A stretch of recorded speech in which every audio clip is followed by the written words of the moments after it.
Bienvenue chez MTB Cooking. Aujourd'hui, on partage une recette d'une tarte amandine aux poires, facile à faire, parfait pour un dessert ou pour manger avec du café.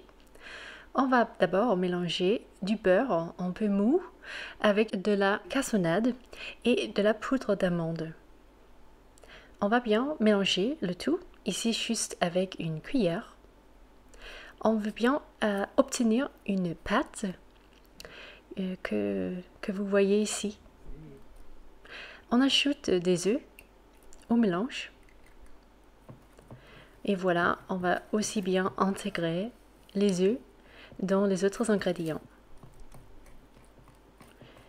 Et on voit bien comment la pâte commence à devenir un peu plus liquide. Et c'est vraiment le cas avec la pâte de ce gâteau.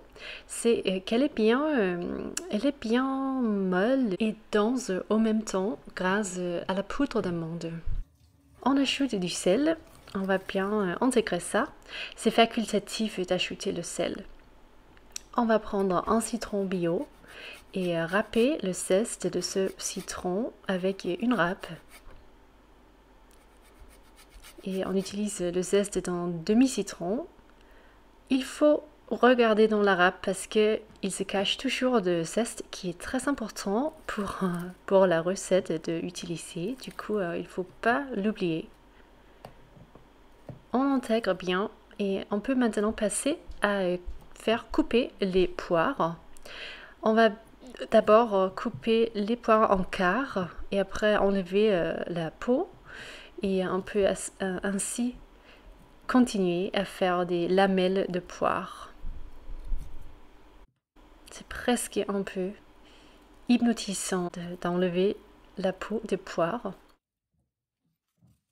Comme vous pouvez voir, on a des bonnes lamelles ici. Et c'est des lamelles d'une épaisseur de environ un demi-centimètre, je dirais.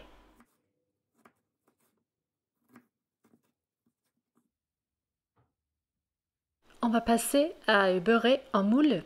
On utilise un moule comme celui-ci, très bien pour ce travail qu'on va faire avec la tarte amandine aux poires. Et il faut bien beurrer tout le petit coin. On va après ajouter la pâte.